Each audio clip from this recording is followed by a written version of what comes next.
बच्चों आज है चौथे का बी। अपनी अभ्यास पुस्तिका पर एक 45 अंश का कोण बनाकर पटरी प्रकार की सहायता से उसे समद्विभाजित कीजिए। बच्चों पहला है 45 अंश का कोण आप प्रकार की सहायता से बना लेंगे, मैंने आपको बता भी दिया है। ये मान लीजिए 45 अंश का कोण आपने बना दिया, ठीक बच्चों। ये 45 अंश का कोण मान लीजिए है।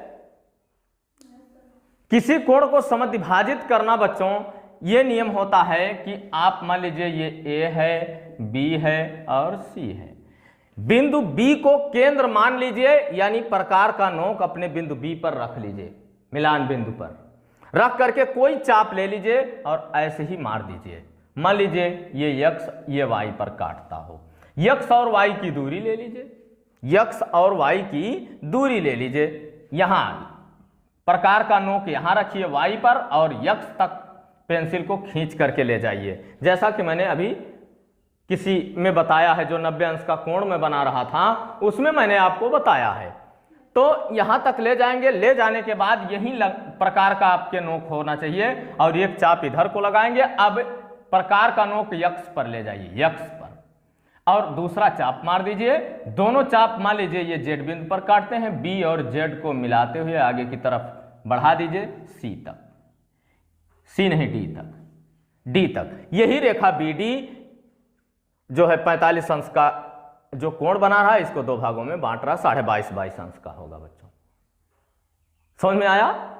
इस तरह से बना के आप माप सकते हैं, आराम से बन जाएगा बच्चों, कहीं कोई दो राय नहीं, दिक्कत नहीं है। दूसरा, कोई कोण PQR खींचिए, एक किरण QS इस प्रकार दिखाइए कि PQS बराबर RQS। चलिए बच्चों मैं बोर्ड पर बना के दिखा दे रहा हूं, लेकिन आपको बहुत ही सावधानी से बनाना होगा। यदि कोई एक कोण PQR खींचिए, दूसरा एक कोण हमने PQR खींच दिया बच्चों, PQR खींच दिया। बच्चों आसान नहीं है ये।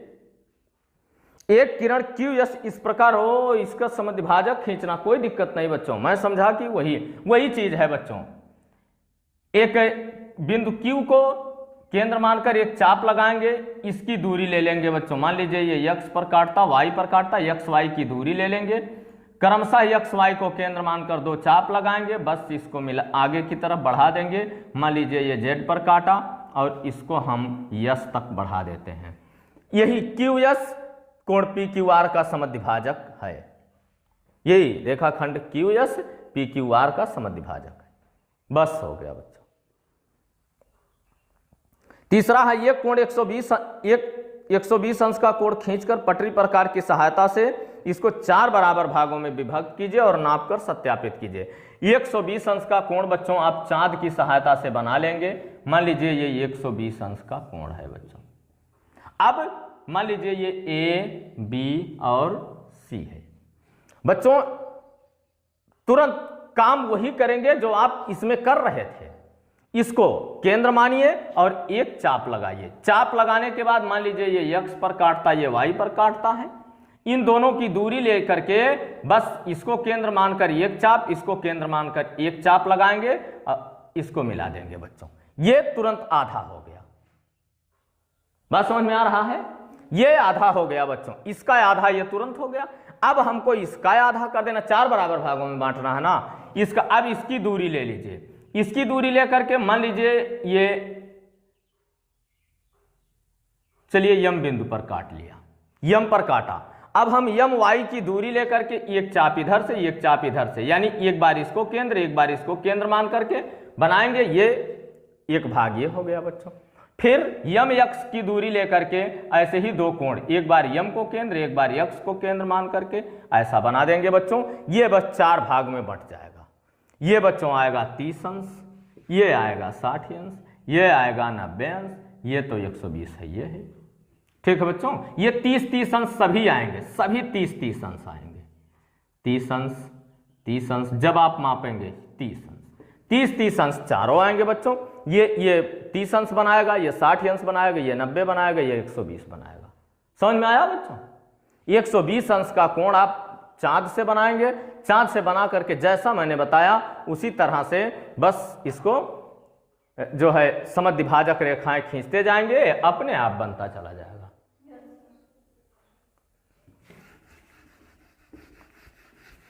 वीडियो रोक रोक करके बच्चों जैसा जैसा मैंने धीरे धीरे बनाया है वैसे ही आप धीरे धीरे बनाएंगे, जल्दबाजी नहीं करेंगे बच्चों। अगर आज आप रेखा गणित नहीं पढ़ेंगे तो आगे चल के पछताना पड़ेगा बच्चों। रेखा गणित होता है। इसके बाद बच्चों एक समकोण बनाइए तथा उसके समद्विभाजक की रचना कीजिए। समकोण माने 90 अंश का कोण बना लीजिए बच्चों। यह है चौथा 90 अंश का एक कोण बना लीजिए चांद और पटरी की सहायता से। यह 90 अंश का कोण है। समद्विभाजक की रचना, एक चाप लगाइए। कार्य आपको वही करना है बच्चों। एक चाप लगा लीजिए, चाप इसकी दूरी ले लीजिए। इसके बाद एक बार मान लीजिए ये x है, ये y है। एक बार x को केंद्र मान करके एक चाप लगाइए, एक बार y को केंद्र मान के एक चाप लगाइए। चाप ऐसा लगेगा बच्चों, बस इसको मिला के आगे बढ़ा दीजिए। ये 45 अंश का कोण बन जाएगा बच्चों। कहीं कोई दिक्कत नहीं होगी, जेड नहीं बल्कि इसको हम डी मान लेंगे बच्चों। बस हो गया बच्चों। बस ऐसे ही बनाना है, इसमें बहुत ज़्यादा परेशानी नहीं है बच्चों, सिर्फ आपको करने की जरूरत है बस। पांचवा है बच्चों पटरी और प्रकार की सहायता से कोणों की रचना कीजिए। चलिए पांचवें का पहला है बच्चों। ये पांचवें का पहला है 30 अंश का कोण बनाना है बच्चों। हमने बता दिया है बच्चों, आपको याद होगा। 45 अंश का कोण हमने बता दिया है। 45 अंश बना के आधा कर देंगे, 22.5 हो जाएगा बच्चों। 75 अंश का कोण बनाना हमने आपको बता दिया है। और 135 अंश का कोण जब बनाना होगा बच्चों तो देख लीजिए, एक रेखा खींचेंगे और बड़ा सा चाप लगाएंगे प्रकार की सहायता से। इसको खींचेंगे 60 अंश, इसको खींचेंगे 120, इसको खींचेंगे 180 होगा बच्चों।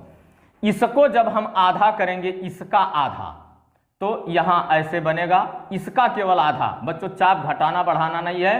पटरी यहां से इसको पटरी में लेंगे, यहां एक डाट लेंगे, डाट जैसे 90 अंश का कोण बनाते समय मैंने बताया है। डाट लेंगे, डाट लेने के बाद ये जो बन रहा है बच्चों, ये जो बनेगा ये 120 है। इसके बाद 30, ये 150 अंश का कोण, 150 अंश का कोण बन रहा है बच्चों। अब इन दोनों को चाप घटाइए बढ़ाइए मत, कुछ नहीं करना है बच्चों। उसी चाप से बस एक बार इसको केंद्र मान के यहां चाप लगाइए, एक बार इसको केंद्र मान के यहां चाप लगाइए। बस ऐसे ही दोनों को मिला दीजिए। ये बच्चों 135 अंश का कोण आपका बन जाएगा। ये सब कोण मैंने बता दिया है बच्चों। 30, 45, 22.5 नहीं बताया तो 45 अंश को आधा कर दीजिए, बस 22.5 अंश का कोण बन जाएगा।